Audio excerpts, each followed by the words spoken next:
Dentro del ejercicio de la defensa pública, fui defensor público del Poder Judicial de la Federación durante 12 años.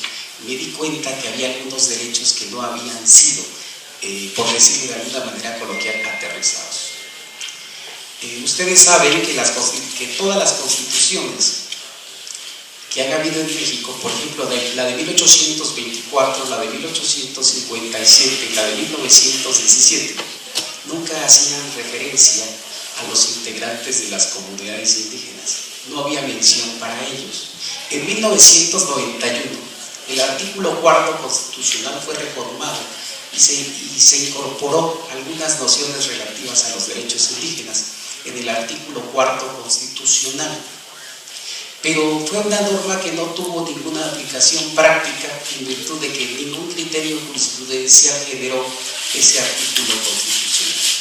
Como ustedes saben, tuvo que pasar el movimiento zapatista de 1994 para que México volviera los ojos hacia los indígenas. El presidente Vicente Fox presentó la iniciativa de reforma al artículo 2 constitucional, y ese artículo 2 constitucional constituye actualmente un gran catálogo de derechos indígenas. Pero quiero comentarles algo: los indígenas de este país no estuvieron muy de acuerdo con el contenido de las reformas del artículo 2 constitucional y promovieron controversias constitucionales contra esa norma.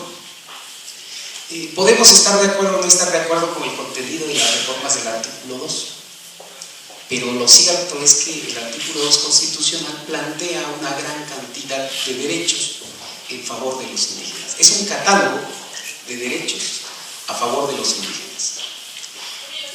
Pues también les comento, del año 2002, que fue publicada la reforma constitucional, hasta el 2008 nadie había generado ninguna interpretación con relación al tema indígena. Es decir, el artículo 2 constitucional permanecía intocado. Tuve la suerte como defensor público federal de defender a un joven de 18 años de edad llamado Jorge Santiago Santiago. Jorge Santiago Santiago es un indígena chatino que vive en la costa oaxaqueña. Los chatinos viven en parte de la franja costera del estado de Oaxaca, aún siguen sus costumbres ancestrales, aún siguen adorando a Tatachú y adoran a la Virgen de Cuquila, siguen comiendo especies animales que pueden resultar para nosotros desconocidas, como las pichindas, y siguen comiendo, señores, todavía iguanas y huevos de tortuga, porque todas las culturas y todos los pueblos del mundo comen lo que el entorno les da. Pues para tener elementos para su alimentación, Jorge Santiago Santiago, una noche del año 2007, acudió a la parte de la costa donde desovan las tortugas. Allí esperó pacientemente a que desovaran las tortugas y por la madrugada fue, excavó y tomó huevos de tortuga y se dirigía a su casa cuando la policía estatal lo encontró, lo revisó y observó que llevaba huevos de tortuga. Fue llevado ante la gente del Ministerio Público de la Federación, que ante la presencia indiscutible de un delito ambiental le impuso como fianza la cantidad de 14,000 pesos. Después el asunto fue llevado ante el juez octavo de distrito en la ciudad de Oaxaca, y ante el juez de distrito, cuando a Jorge Santiago le preguntaron si era indígena, le preguntaron a Jorge Santiago si pertenecía a un grupo étnico, y Jorge Santiago contestó que no. Y lo que pasa es que la noción de grupo étnico es muy académica. Si a él le hubiesen preguntado cuál era su pueblo, cuál era su comunidad, pues habría respondido que él era chatino. Sin embargo, ante la dificultad de comprender la noción de grupo étnico, Jorge Santiago dijo que no. Además, no podemos olvidar otra cosa en este país: los indígenas tradicionalmente hemos sido discriminados. Nadie en este país de buena gana se autoadscribe como indígena. Como consecuencia de ello, Jorge Santiago, al declarar en preparatoria, manifestó que no era indígena. Cuando lo fui a visitar al reclusorio, a la penitenciaría de Santa María Escotel en Oaxaca, le pregunté, tuve una entrevista con él y le pregunté: Jorge, ¿cuál es tu pueblo? Y me dijo: soy del pueblo chatino. Y le dije: ¿tienen en tu pueblo un sistema tradicional de cargos? Es decir, primeramente, para ocupar los cargos principales necesariamente tienes que pasar por ser topil, luego por ser sacristán, luego por ser mayor de vara, luego por ser teniente, luego ser alcalde y luego presidente. Y me dijo: sí. Y le dije: ¿participas en los tequios, es decir, en las labores gratuitas para el mejoramiento de la comunidad? Y me dijo: sí. Y me dijo: soy chatino, pero ya no hablo la lengua. Es que mi madre no quería que se me cuatrapeara la lengua cuando fuera yo a la escuela.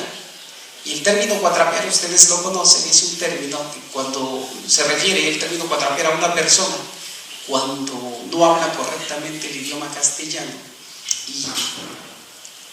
y se le dificulta la pronunciación en virtud de que habla una lengua indígena, no habla correctamente el español. Y es que el término echar cuatros proviene de la época de 1930, la época en que el maestro de América, José Vasconcelos, promovió la asimilación en México, el blanqueamiento de la cultura indígena.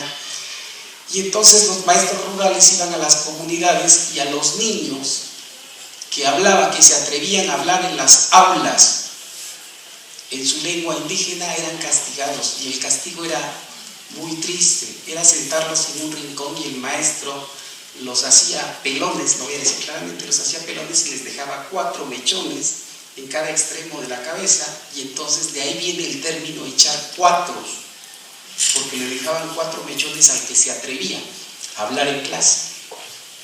Pues platicaba con Jorge Santiago y después de entrevistarlo me comentaba que sí, verdaderamente era indígena, o sea, aunque no lo hubiera manifestado. En razón de lo anterior hice un escrito ante el juez de distrito y manifesté que mi defendido, lo hice a nombre de él, y mi defendido se autoascribió, se autoidentificó como indígena. El juez de distrito le tuvo por reconocido ese carácter sin mayor problema y dijo que efectivamente, si se autoascribía, que con eso bastaba para considerarlo indígena. Siguió el proceso y después de ofrecer las pruebas periciales con las que yo traté de demostrar que lo que estaba haciendo Jorge Santiago no era que lo que estaba haciendo Jorge Santiago era el ejercicio de su derecho a la diversidad cultural, es decir, que si la Constitución promovía la protección de los usos y costumbres de la manera de ser diversa del indígena, que esa conducta no podía ser castigada por una norma penal. El razonamiento así estaba construido más o menos. El juez de distrito, entendiblemente, postuló la prevalencia del derecho positivo sobre los sistemas normativos indígenas. En la apelación fue la misma circunstancia.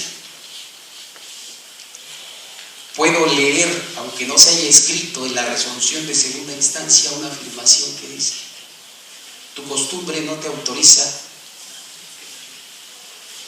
a incumplir los mandatos de las normas penales o a cumplir los mandatos de las normas penales. Derivado de esto, acudí ante un tribunal colegiado en materia penal en la ciudad de Oaxaca, con este argumento de que Jorge Santiago estaba haciendo uso de su diversidad cultural y que esa diversidad cultural no podía ser sancionada por la norma penal en virtud de que la propia Constitución en su artículo 2 la protegía. El tribunal colegiado fue un poco más allá y dijo, no lo dijo así, pero lo entiendo, dijo, el tribunal colegiado sostuvo y dijo, esta persona no es indígena, y no es indígena porque no habla dialecto, no es indígena porque no habla dialecto y además se advierte que ya vive en un medio urbano. Como consecuencia de ello, las previsiones del artículo 2 constitucional no le pueden beneficiar porque no es indígena. Como puede observarse, el tribunal colegiado estableció lo siguiente y marcó un criterio y dijo: solamente los que hablan un dialecto, así lo dijo, un dialecto, son indígenas en este país. Tuve que acudir en el amparo directo en revisión 1624 diagonal 2008 ante la Suprema Corte de Justicia de la Nación para que la Suprema Corte de Justicia de la Nación definiera quién es indígena en este país. Y en la resolución de la primera sala del amparo directo en revisión 1624 diagonal 2008, la Suprema Corte dijo: el criterio lingüístico, es decir, si habla o no habla la lengua indígena, no define al indígena, lo define quién es indígena y quién no es indígena, la propia conciencia de la identidad indígena, es decir, la autoadscripción, la autoidentificación.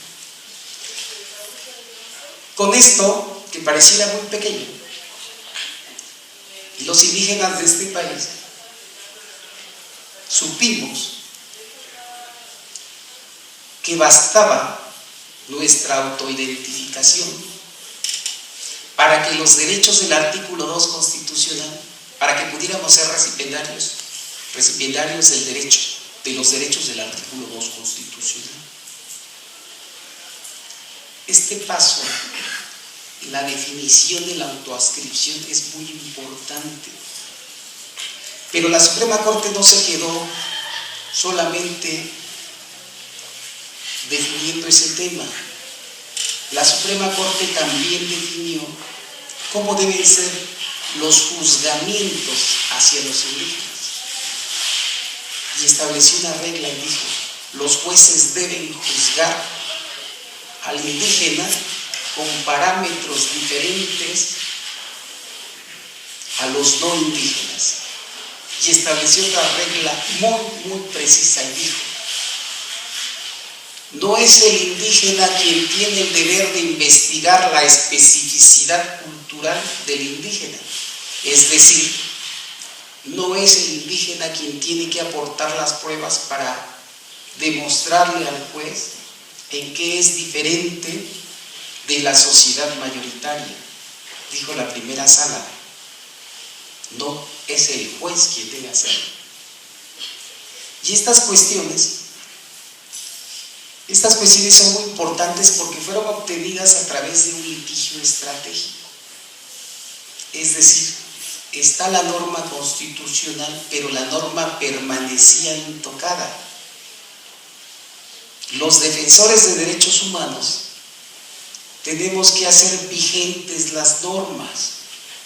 Desafortunadamente, y cada vez es menos, los jueces federales solo aplican las normas siempre y cuando exista el criterio jurisprudencial, y lo digo respetuosamente. Es necesario que exista un criterio jurisprudencial para que puedan articular, para que puedan incorporarlo a la resolución. Es muy importante porque el litigio estratégico es una herramienta para hacer vigente los derechos humanos. Con un litigio estratégico damos vigencia a una norma, visibilizamos un derecho, modificamos una política pública. Y ahora con las reformas con las reformas constitucionales del 10 de junio de 2011, pues se abre la gran posibilidad de la judicialización de los derechos económicos, sociales y culturales. Tenemos una gran posibilidad y una gran materia, por decirlo así, para poder ejercitar derechos. Actualmente estoy llevando un litigio donde un niño de 1 año 6 meses está demandando a su padre el reconocimiento de la paternidad. En el estado de Oaxaca existe una ley de protección de niñas y niños y adolescentes. Y en esta norma, el artículo 46 de esa ley, establece que el juez tiene el deber de proveer a la madre todos los instrumentos para que se desahogue la prueba genética, la prueba del ADN. Sin embargo, en el estado de Oaxaca ninguna dependencia, ni la Secretaría de Salud, ni la Procuraduría General de Justicia, ni el Tribunal Superior de Justicia tienen los instrumentos necesarios para desahogar esa prueba. Estoy promoviendo ahorita un amparo porque sueño con que en este caso, al igual que en el caso Nini Numa, que fue uno de los primeros casos en los cuales se judicializaron derechos económicos, sociales y culturales, específicamente el derecho a la salud, sueño con que este amparo traiga como resultado una política pública que permita la adquisición, el sostenimiento, la contratación de personal del equipo de laboratorio necesario para que niños como el niño al que estoy haciendo referencia puedan tener la posibilidad de conocer su filiación, de ejercer su derecho al nombre y de, como consecuencia de ello, demandar alimentos. Dejo hasta aquí la conversación. Maestro doctor Baldomero, por favor. Muchísimas gracias al señor Carlos Morales. En ese momento igual, en esta mesa que finalmente me correspondía, voy a tratar también de exponerles algún tema y vamos a hablar con broche de oro, escuchando también las opiniones del doctor Miguel Ángel Aguilar. La idea del litigio estratégico, como bien lo dice Carlos, es a partir de un solo caso, ocupar el litigio, que a partir de un solo caso lograr cambiar no solamente la forma de pensar del juzgador, sino incluso a veces hasta llegar a golpear los cimientos de la política pública para poder lograr crear o instaurar instrumentos que de otra forma no se tendrían. Muchos de los críticos del litigio estratégico dicen que somos muy soñadores, que a partir de un caso podemos lograr hacer todo ese tipo de maravillas, y afortunadamente cada vez mayor número de abogados se adscriben a hacer litigio estratégico, y por supuesto esto ha repercutido en las cuestiones del Poder Judicial de la Federación. Muchos juzgadores, como el magistrado que tenemos aquí el día de hoy, se ve feliz cuando se le plantea un caso complejo, bien planteado desde la perspectiva de los derechos humanos, porque los obligan a cambiar una serie de criterios que sin otra forma no se podrían cambiar.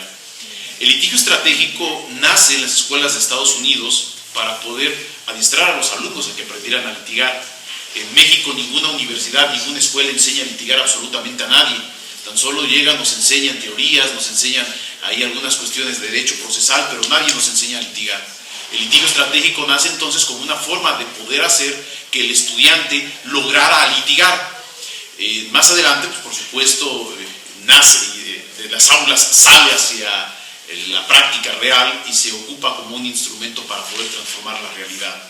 El caso que les voy a presentar es un caso que tiene no del todo el feliz éxito para un caso estratégico, aunque sí repercutió de buena forma en el sistema acusatorio penal. Ustedes saben que hoy día en el sistema penal acusatorio, a partir de la reforma de 2008, tan solo 3 entidades federativas lograron instaurarlo, que en su totalidad en todo su territorio, que es Chihuahua, Morelos y el Estado de México. En esos 3 estados, durante la vigencia del sistema acusatorio, jamás se había presentado una audiencia que en el Estado de México le llamaban restitución de derechos de víctima, o en los otros 2 que le llamaban el restablecimiento de las cosas al Estado que guardaba. Un nombre un tanto desafortunado que creo que conserva el Código Nacional de Procedimientos Penales. No había la posibilidad de que se haya resuelto porque ninguna víctima había puesto a la consideración de un juez de control restitución de derechos de víctima. Regularmente se iban al amparo, los jueces de control, incluso las veces en que se les llegaba a pedir en estas 3 entidades, decían que no tenían ellos la facultad de realizarlo, que para ello estaban los jueces de distrito y mandaban, de todos estos agravios son sobre constitucionalidad y violación de derechos humanos, ve a un juez de distrito a través del juicio de amparo y dejo salvo tus derechos porque yo no puedo resolverlo. El caso que les voy a plantear es de un niño de 5 años de edad, que es originario de Nezahualcóyotl, que lo conocen en el Estado de México como el caso de Fernandito.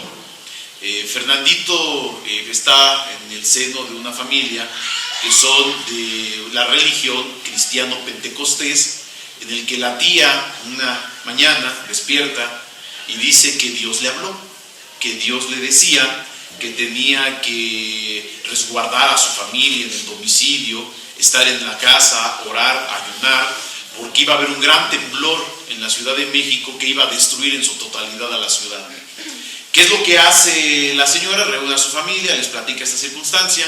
El papá de Fernandito no es cristiano pentecostés, sin embargo siempre había dejado el cuidado y la instrucción religiosa a favor de la madre.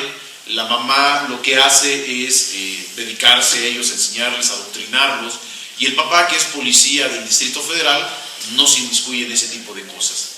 Le dice, oye, pues vamos a orar, vamos a estar varios días en ayunas. Le dice, pues coincide en las fechas en las que yo voy a estar de turno, no hay ningún problema, nos vemos el fin de semana. Cuando va el papá el fin de semana, toca, le dicen que se vaya, que el diablo lo había mandado, que no podía entrar, que no podía estar ahí, que era la tentación. Él se enoja, videograba el momento en el cual está llamándole a la familia que no puede ingresar, se retira a denunciar los hechos al Ministerio Público. Sin embargo, fue una situación ya un tanto tardía, porque en la siguiente día, que por cierto va a ser 2 años de estos desafortunados eventos, mientras están ahí le dice la tía, que era la que hablaba con Dios, que Dios iba a llegar, que había llegado el momento. Dice, pónganse de pie, cierren los ojos y vamos a orar. El niño de 5 años no decide cerrar los ojos. La tía le dice, se le ha metido el diablo, hay que purificarlo, y con las uñas, con los dedos, le extrae las órbitas oculares. Tanto su mamá como la tía le dice, ayúdame, y le extraen los ojos, se los arrancan. Las órbitas oculares que quedan del niño en el piso.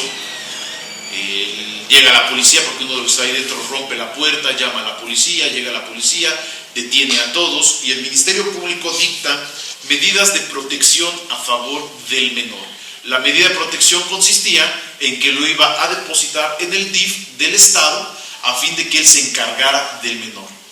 El papá trata de acercarse al niño, no se lo permiten, le dicen que no puede estar con el niño, dado a la medida de protección. El papá busca asesoría legal, va con sus amigos, llega, lo canalizan con un servidor, lo analizo el caso y veo potencialmente un caso de litigio estratégico para el sistema acusatorio, buscando que un juez de control realizara los primeros criterios sobre la restitución de derechos de víctima. De esta forma promovemos ante un juez de control la primera audiencia que se celebrara en el Estado de México sobre restitución de derechos de víctima en el sistema acusatorio. Y es curioso porque la audiencia ante el juez de control tenía que ver con todo menos propiamente con la situación de los imputados y resolver sobre de ellos.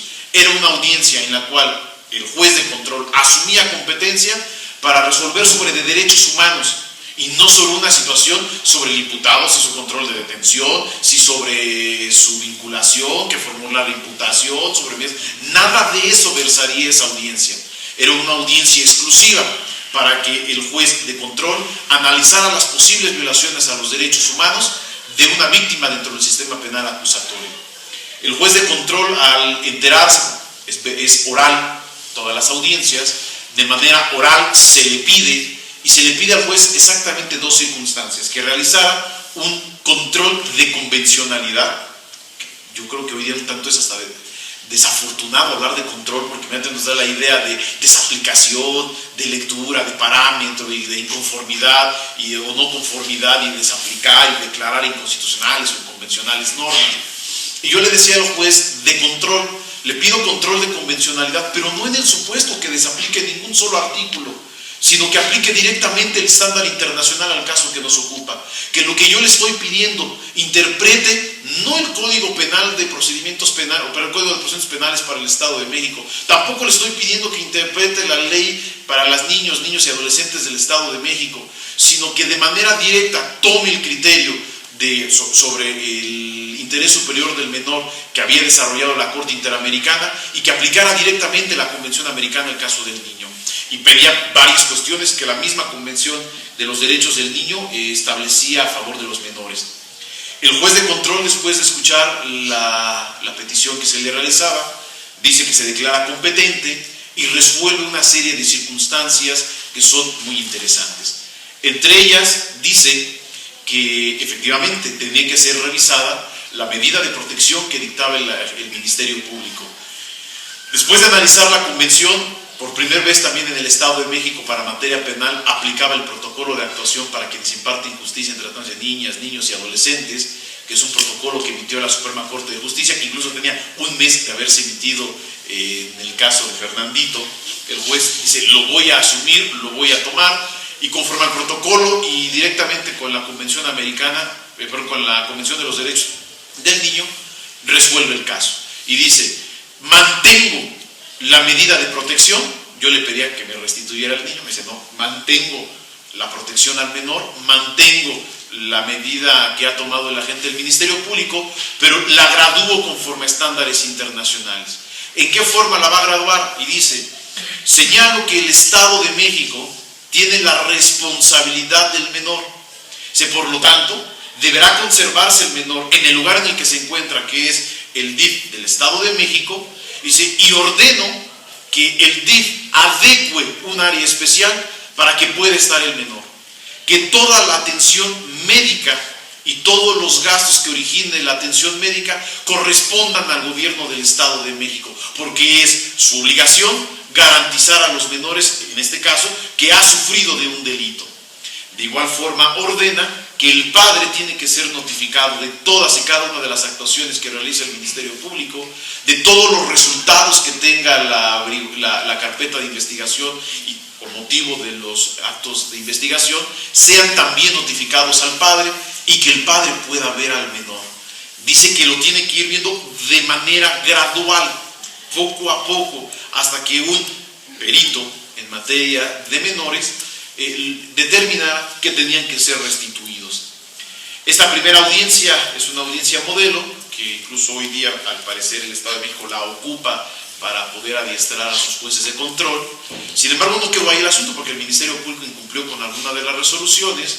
Una buena mañana, ya estando en tribunal oral, o sea, ya estando juzgando, nos habíamos ya constituidos como acusadores coadyuvantes, y el Ministerio Público me notifica en el receso de una audiencia que el DIF recomendaba restituir al menor a su padre, porque ahora sufría el síndrome de estancia prolongada o internación prolongada.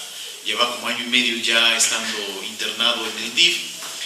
Los peritos recomendaban su restitución, y al tribunal oral volvemos a hacer la petición de derechos humanos, y el tribunal oral, que la regla, lo que establece el Código de Procedimientos Penales, es que tiene que tan solo desahogar las pruebas que se hayan admitido en la etapa intermedia, y conforme al desahogo de pruebas dictar una sentencia, hace una excepción y señala una audiencia para restituir nuevamente derechos de víctima. La regla en el Estado de México consistía en que medidas de protección y medidas cautelares tenían que ser revisadas por juez de control, y en este caso el tribunal oral asume la competencia y señala una audiencia especial para restituir los derechos de la víctima, y en audiencia especial aplica punto a punto el protocolo de actuación para quienes imparten justicia tratándose de niñas, niños y adolescentes. Celebra la audiencia de prueba de capacidad para ver si los menores, porque eran dos, el hermanito que habían sacado sus ojos y su hermano mayor de 8 años de edad, para ver si estaban en aptitud de hablar con el tribunal oral. El tribunal oral habilita un espacio para poder hablar con los menores. Después de escucharlos, resuelve la restitución total de los menores al padre, pero continúa con la orden de que el Estado de México tiene que continuar con la atención de los menores hasta en tanto ellos sean dados de alta. Digo que es un tanto desafortunado para el litigio estratégico porque los jueces del Estado, uno piensa que cuando promueve el litigio, me lo va a negar el juez, voy a llegar al juzgado del distrito, el juez también me lo va a negar, voy a llegar al tribunal colegiado y voy a lograr una tesis que sirva de parámetro para otros jueces. Desafortunadamente en este caso, para el litigio no llegó al Poder Judicial, porque no logramos arrancar del Poder Judicial algún criterio respecto de la restitución de derechos de víctima, pero lo que alegra es de que jueces locales asumieron la competencia en materia de derechos humanos, resolvieron sobre derechos humanos y por lo menos a nivel local se tiene este parámetro. Inclusive Erubiel Ávila, durante su informe de gobierno del año 2012 y 2013, pone dentro de su informe en la parte de menores y del sistema acusatorio, en el 2012 lo pone en el sistema acusatorio, en el 2013 lo pone en su informe como parte de su atención a la niñez, el caso de Fernandito. Ustedes leen el informe de gobierno de Erubiel Ávila en el 2012, dice que el sistema acusatorio ha tenido éxito en la materia de víctimas y que el caso lo es el del menor, en donde se ve que la víctima ha logrado una vía idónea para ser escuchada dentro del sistema penal acusatorio. En el 2013 lo dice que es un éxito del gobierno del Estado de México, dice que es un éxito del gobierno del Estado, para poder dar los recursos y canalizar a las víctimas del delito, como el caso de Fernandito, de protección a los derechos del niño, y que el gobierno del Estado de México está comprometido en la defensa de los derechos del niño. Incluso ustedes cuando lo abren, así como el caso Fernandito, pónganle en el buscador cuando tengan el texto y les va a mandar incluso hasta una imagen en donde Erubiel está abrazando al niño, en donde habla sobre el caso en sus dos informes. Ese es un caso que digo que aparentemente es no exitoso para la situación de litigio estratégico, pero sí por lo menos obtuvimos la situación de que un juez de control y un tribunal oral aceptaran su competencia en materia de derechos humanos. Actualmente, igual, así como dando un adelanto, como lo hace Carlos, de algún asunto que estamos llevando, tengo a uno, que bueno, quizá a muchos del Poder Judicial no les guste la forma porque es respecto del personal que labora en el Tribunal Judicial, pero en este caso local. En el Tribunal Local, el Consejo de la Judicatura tiene un acuerdo en el que dice que los trabajadores del Poder Judicial del Tribunal Superior de Justicia del Distrito Federal tendrán una hora de trabajo, un horario de trabajo, dice a tal hora, que son 8 horas, y le pone salvo las necesidades del empleo. Le pone agregadito el acuerdo del Consejo de la Judicatura del Distrito Federal, salvo las necesidades del empleo. Salvo las necesidades del empleo, pues implica salir hasta que se acabe el trabajo. En algún momento, estando en algún foro, un trabajador del Distrito Federal me escuchó hablando de estos temas de litigio estratégico, se acercó a mí y promovimos un amparo. Obvio, es el caso de Margarito, pues sabes que es fácil localizarlo. Si ya con el nombre de Margarito es fácil localizarlo dentro del Poder Judicial del Distrito Federal, vamos a ver, pues es mucho más fácil encontrarlo.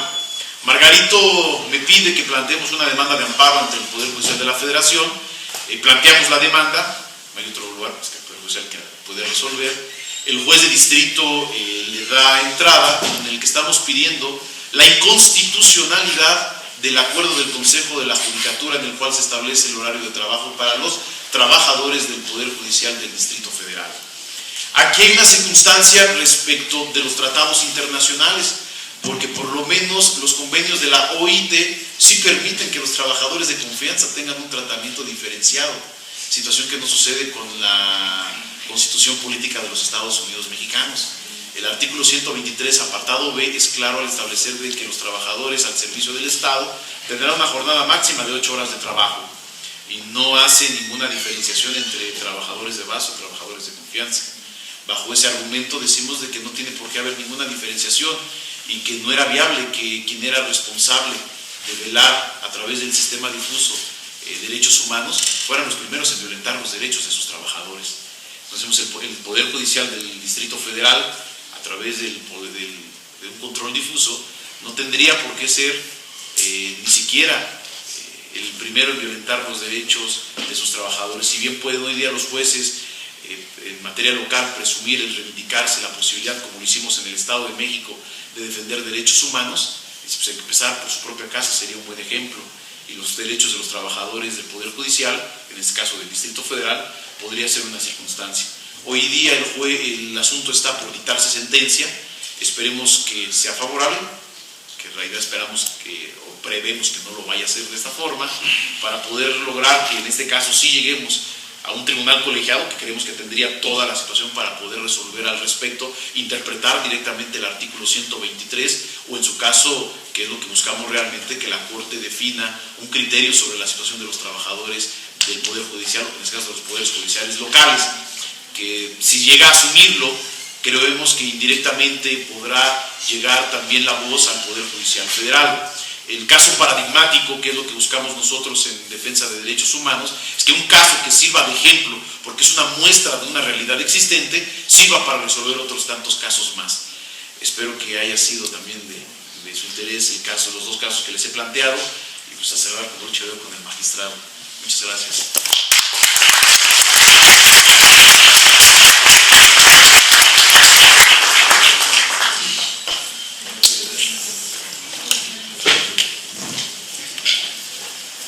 Tengan todos ustedes.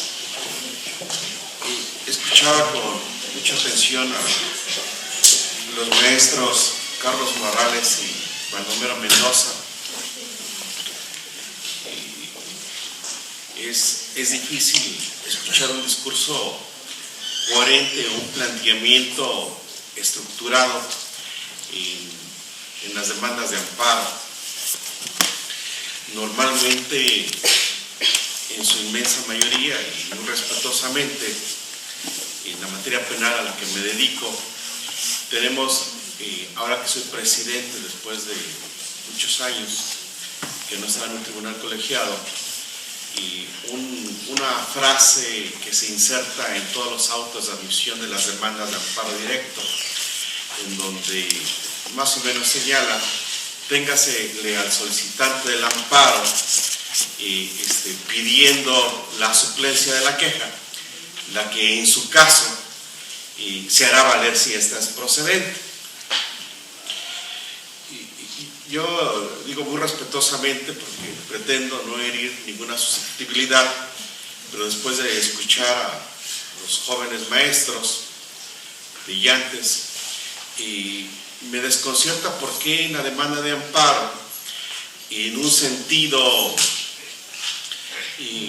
pues de un símil, ¿verdad?, la posición del litigante es más o menos lo que sea su voluntad, estirar una mano y decir: pues mira, no tengo nada, tú por favor lo que me hagas favor de dar y lo que me des está bien, porque yo no sé, no estudié, fui a una universidad, a una facultad que dijo: titúlate ahora, aprende después.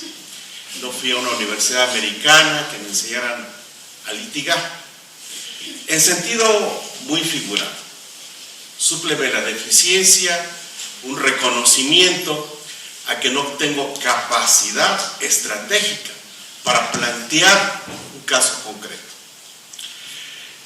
Tenemos reformas muy importantes a las que los maestros se han referido.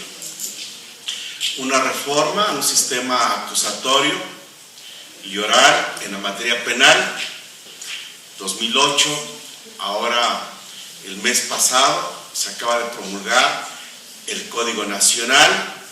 Hay congresos en este instante, en este momento, en todo el país, en donde los expertos, no sé cuáles, porque ninguno ha llevado un juicio oral, pero bueno, ahí estamos, ¿verdad? En esos estamos disertando sobre estos temas. Después, en 2011, hay dos reformas muy importantes. La inclusión de los derechos humanos en nuestra Constitución, que replantea que hay que enseñar ahora el derecho, explicarlo y entenderlo en una perspectiva muy distinta y muy diferente. En tercer lugar, el juicio de amparo, también en 2011, en sede constitucional. Ahora, el 2 de abril, hace unos días, cumplió un año que se promulgó la nueva ley de amparo. En 2011, en agosto, la Suprema Corte de Justicia, se reunieron los ministros y dieron origen a la décima época del Poder Judicial de la Federación en el tema de la jurisprudencia. Se me hace muy importante las palabras, más o menos parafraseando, del ministro Juan Silva Mesa con motivo de esa décima época de la jurisprudencia. En palabras del ministro, obliga a los jueces mexicanos, yo diría a los juristas mexicanos, es una corresponsabilidad de todos, a una nueva visión renovada del régimen de protección de los derechos humanos, establecidos en la Constitución y en los tratados internacionales. Significa, debe de interpretarse conforme al control de convencionalidad.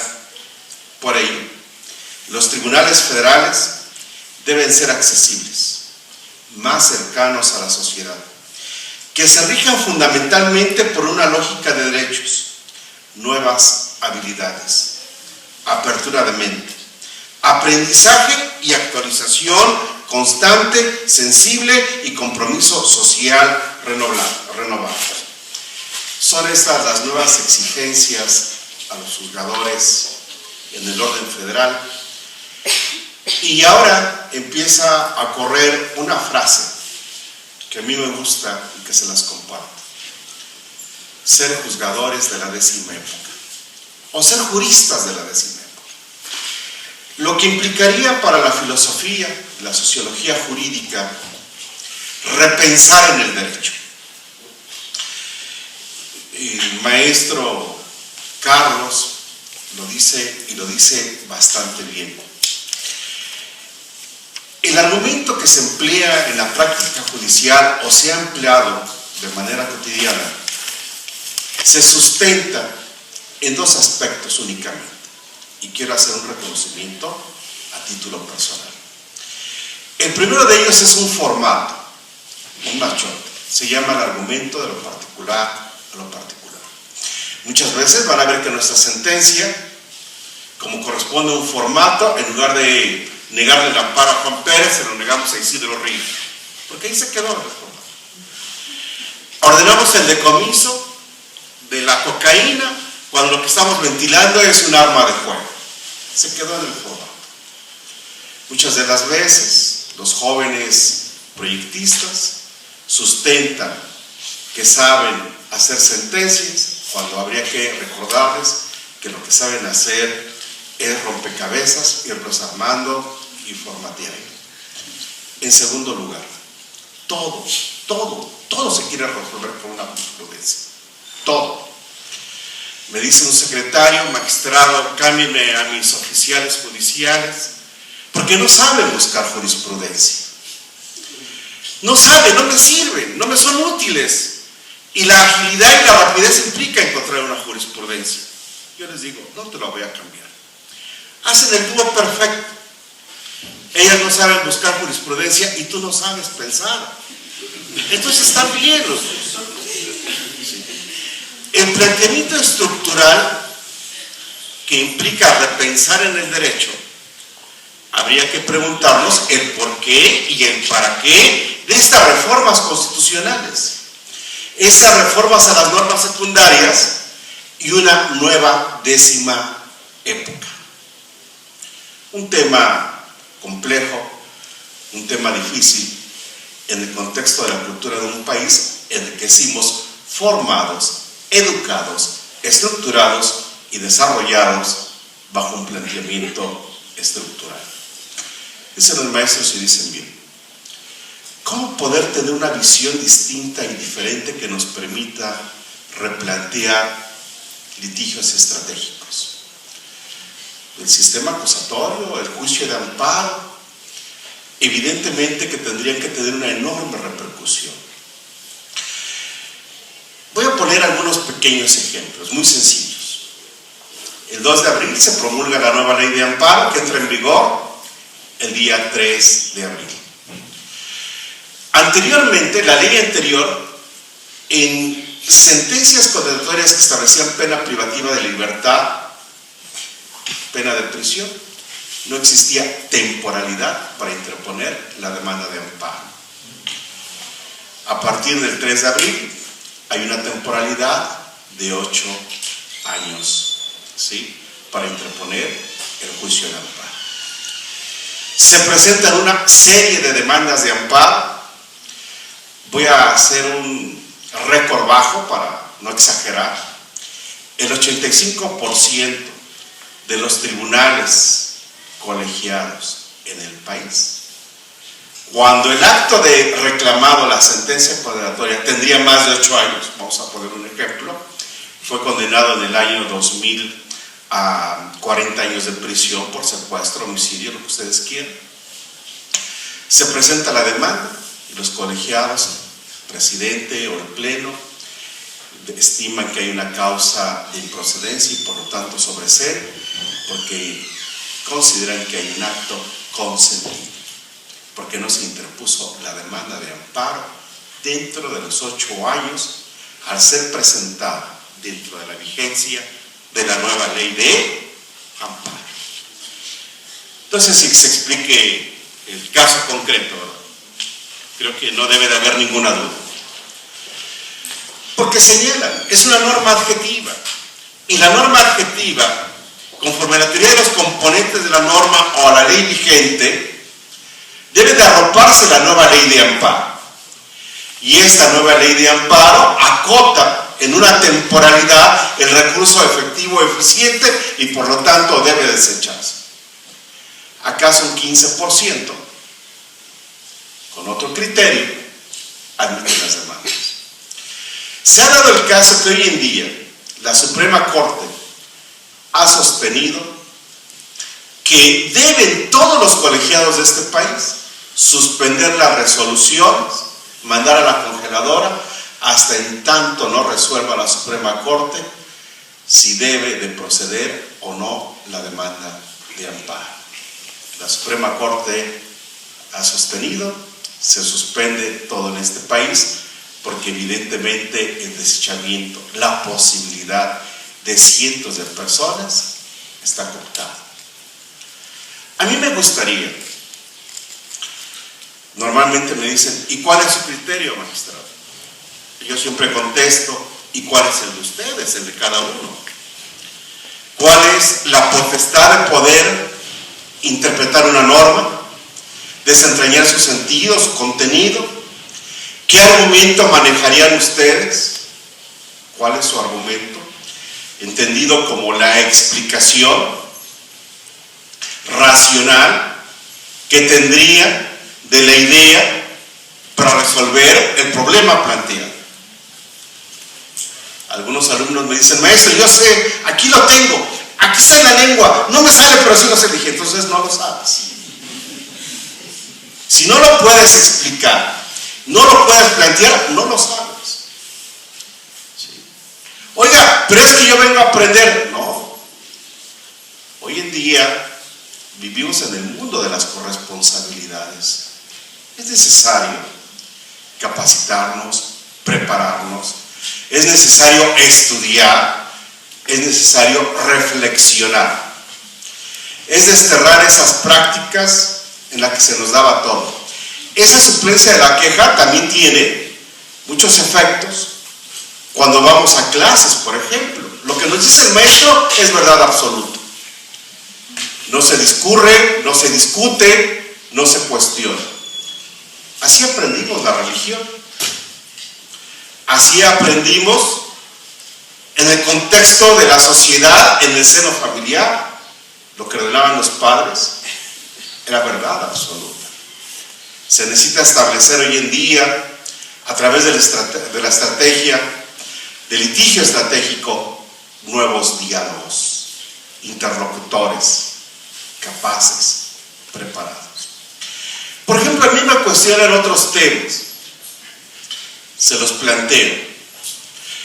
Una persona es condenada por un delito de robo a transeúnte, en pandilla y con violencia física. Las víctimas se encuentran vendiendo celulares en un tianguis. Les ponen 2 años por el robo, 2 por la transeúnte, 2 por violencia, 6, y por la pandilla 1 año más o menos, 7 años de prisión. Años más tarde, 3, 4 años, la Suprema Corte cambia el criterio y sostiene que la calificativa de transeúnte es solamente cuando el pasivo está deambulando de un lugar a otro. Que en el supuesto que si la persona está en un lugar fijo, vendiendo, en el ejemplo concreto, celulares, no es transeúnte. En un incidente innominado, plantea esta persona los beneficios de la nueva jurisprudencia. Para el efecto de que se elimine la calificativa, quedaría en 5 años y se le podría ya dar beneficios y salir a la calle. El criterio del juez y de la segunda instancia, ¿sí?, y del juez del amparo sostiene: la cosa juzgada es inmutable. La jurisprudencia no tiene retroactividad alguna. Dense a la tarea de buscar este tema en investigación jurídica. Solamente hay 2 investigaciones en el Instituto de Investigaciones Jurídicas de la UNAM que más o menos dan algunos apuntamientos. Hay una investigación que hace la ministra Olga Sánchez, que la verdad no resuelve el planteamiento. Pero ¿qué opinará una tribunal constitucional alemán, por ejemplo? Una corte inglesa, o la finlandesa, o la norteamericana. ¿A qué se referirán los tratados en el tema de la interpretación judicial? ¿Cómo hacer un replanteamiento cuando el 100% de los jueces en este país les van a sostener que la cosa juzgada no es mutable? Otro ejemplo. Una persona es procesada por 2 delitos graves. El juez le impone 5 años de prisión en el Distrito Federal, le concede el tratamiento en libertad, él se acoge al beneficio y solicita la libertad provisional bajo caución e interpone el recurso de apelación. Ustedes saben que acogerse a un beneficio, la Corte ha establecido que no constituye, después de una contracción de tesis, consentir la sentencia. Le conceden la libertad provisional bajo caución, le admiten la apelación, el tribunal de alzada confirma la condenatoria. Va al juicio de amparo. En el juicio de amparo, el colegiado advierte que existe una violación procesal porque no se practicaron los careos procesales. Por cierto, uno de los magistrados integrantes es disidente y sostiene en su voto particular 3 veces, así como la canción, expresamente el quejoso sostuvo que no quería carearse con nadie. Luego ni los constitucionales ni los procesales lo puedes obligar, porque ese es un derecho de él.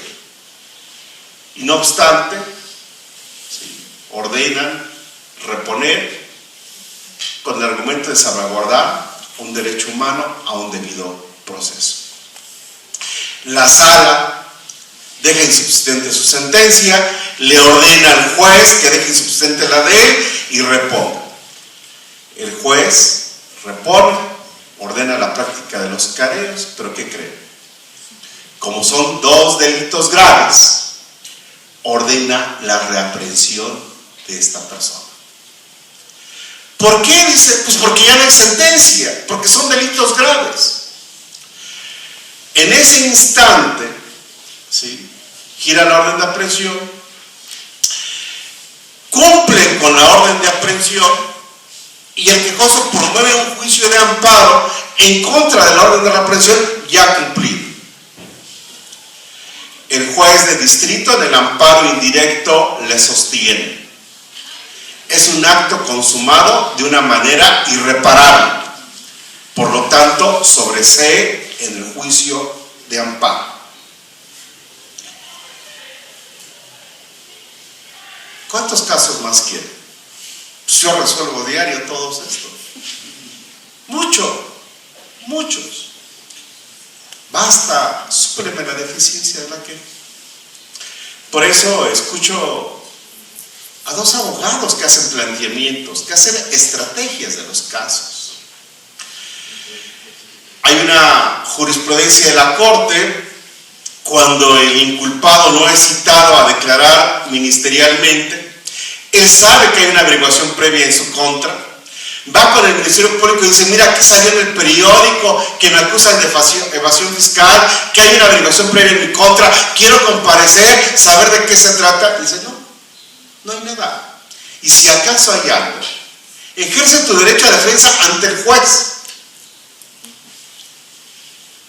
Promueve un amparo antes de que le notifiquen, ejercen acción penal. Amplía la demanda de amparo en contra de la orden de aprehensión, pero habrá que analizar si hay o no violaciones en la averiguación previa. El ejercicio de la acción penal no podría tener por consumadas irreparablemente las violaciones en esa etapa pre o para procesar. Redimensionar el tema de los derechos humanos en una estrategia eficiente, efectiva y profesional replantea cambiar chips. Dice una magistrada y dice bien: a virtud de todas esas reformas, en un sentido alegórico, hagan de cuenta ustedes que los jueces de este país hemos estado en una jaula de confort, con agua, con alimento. Vienen las reformas, se nos abren las puertas, las ventanas de esas jaulas.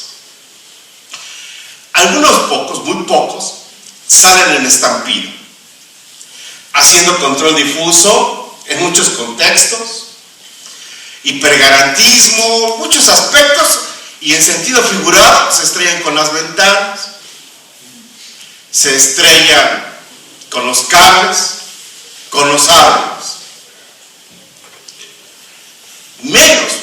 Menos de esos jueces caminan tranquilamente, van por las calles, van analizando, con dos elementos importantísimos de la argumentación jurídica: la racionalidad y la ética. La ética es el arte de juzgar en lo justo, pero muy poquitos. La inmensa mayoría, vamos a poner un extremo, más del 95%, ¿saben qué pasa? Prefieren quedarse en la jaula, ahí, en esa comodidad.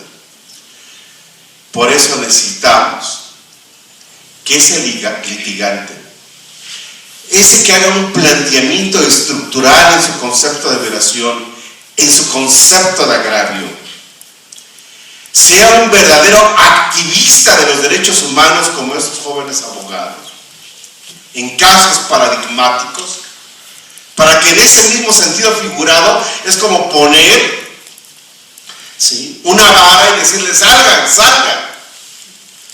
Hay una nueva visión, hay una nueva forma de pensar, de hacer y decir en el derecho en este país. El sustento de un sistema acusatorio, en la crítica más profunda, se sostiene que nuestro proceso penal tiene como males enraizados a la corrupción. La corrupción no es únicamente pedir dinero o recibir dinero. La corrupción que más ha hecho daño a esta nación es la corrupción que sostiene la ignorancia. Cuando yo hablo en este contexto, muchos compañeros magistrados me dicen, fíjate lo que dices, Miguel Ángel. Tengo 30 años de magistrado y nunca he recibido 5 centavos indebidamente. Soy un hombre honesto. Pero no falta quien le grite desde algún lado del auditorio y le dice, sí, pero en 30 años no has abierto un libro. Eso es corrupción. La impunidad y la incultura en contra del derecho. ¿Cómo ser paradigmáticos para que verdaderamente el prestigio de esta universidad, de esta facultad de Derecho, pueda producir en nosotros la cultura de la verdad y de la legalidad? Estamos ante un gran cambio, ante un contexto importantísimo en muchos de estos sustentos, en muchas de estas estructuras. Escuchen ustedes. De los artículos 1, 14, párrafo 1 y 17 de la Constitución Política de los Estados Unidos Mexicanos, 8, numeral 2, inciso H, y 25 de la Convención Americana sobre Derechos Humanos, y 14 del Pacto Internacional de Derechos Civiles y Políticos, interpretados sistemáticamente a la luz de los principios de irretroactividad, progresividad, pro persona y tutela judicial efectiva, se advierte el criterio hermenéutico de los derechos humanos, en atención al cual debe acudirse a la norma más amplia y favorable o a la interpretación más extensiva, cuando se trate de reconocer derechos sustantivos protegidos, entre ellos el de la libertad personal. Así, al ponderar que la ley de amparo abrogada no establecía un plazo para promover el juicio contra una sentencia condenatoria que impusiera pena privativa de libertad, en contraposición a lo que señala la publicada del Diario Oficial de la Federación el 2 de abril de 2013, vigente al día siguiente en su artículo 17, fracción segunda, que establece un plazo máximo de 8 años para realizarlo, aun cuando el sentenciado inste la acción constitucional directa bajo la vigencia de esta última, en aplicación de los principios mencionados, se concluye que la ley abrogada, en este caso particular, otorga una mayor y mejor ejercicio del derecho humano de acceso a la justicia, en tanto que la aplicación de la ley actual implicaría una disminución en lo ya logrado en cuanto a su alcance y contenido, pues no obstante que ambas leyes, en su naturaleza, constituyen el recurso efectivo de salvaguarda de la Constitución y de los derechos humanos en favor de toda persona, y su objeto es tutelar el proceso justo y el acceso a la justicia a través de un juicio eficiente y efectivo, como medio idóneo para respetar o restituir los derechos fundamentales del quejoso que fueran violentados por actos de autoridad. No basta que el recurso esté previsto en la Constitución o en la ley, o que sea formalmente admisible, sino que debe ser idóneo para establecer si se ha incurrido en una violación a los derechos humanos y proveer lo necesario para remediarlo, sin necesidad de analizar el carácter procesal de las normas en conflicto. De ahí que cuando el juicio de amparo se promueva contra la sentencia que impone pena de prisión dictada durante la vigencia de la ley de amparo abrogada, la demanda respectiva puede presentarse en cualquier tiempo. Un criterio que está en contradicción hoy en día, que muy pronto va a resolver la Suprema Corte, y apuesto 2 contra 1 a que vamos a ganar. ¿Sí? Porque esa es la tutela de los derechos humanos. No se necesita mucho en ese aspecto, en ese sentido, porque cualquier otro discurso es un discurso formal, es un positivismo. Las nuevas tendencias redefinen lo que es un justnaturalismo en la propuesta de un neoconstitucionalismo, una nueva visión en este tipo de perspectivas. A mí, cuando veo la Constitución Política, el artículo 1, y trato de hacer lo que dicen los jóvenes que trabajan conmigo, serpientes y escaleras, y todo lo que investigo, todo lo que señalo, puedo advertir que el artículo 1, ¿sí?, me implica que la reforma constitucional debe ser explicada y entendida más allá de un contenido normativo. El derecho es un discurso filosófico, sociológico, más allá de una propia ciencia jurídica. Es un instrumento o una herramienta para resolver los problemas jurídicos y sociales en bien y pro de la persona humana. Toda la ciencia está al servicio del hombre, no para cooptar al propio hombre. El párrafo tercero es el que más me gusta: la tutela judicial efectiva. Todas las autoridades en el ámbito de su competencia tienen el deber, la obligación y la responsabilidad, bajo los principios de universalidad, interdependencia, divisibilidad y progresividad, de prevenir, investigar, sancionar y reparar las violaciones a los derechos humanos en términos que establezca la ley. Empecé a buscar qué es progresividad. La obligación de lograr progresivamente la plena efectividad de los derechos reconocidos. Los esfuerzos en la materia deben darse en forma continuada, con la mayor rapidez y eficacia que sea posible alcanzar, de manera que se logre una mejor continua de las condiciones de existencia. Implica también la prohibición de regresividad, por ende es supletoria. ¿Por qué debe de prevalecer el criterio de la norma anterior? Por algo que coloquialmente cualquier persona en la lógica simple me diría, bajo la doctrina de lo caído, caído. Así de sencillo. Son lenguajes que implican un compromiso y una responsabilidad. Un mundo de estrategia. El replanteamiento del litigio en donde las partes establecen su estrategia para constatar su pretensión, aborta lo que podría sostenerse en algún momento: juez, lo que sea tu voluntad. El derecho se exige, el derecho se reclama. Muchas gracias.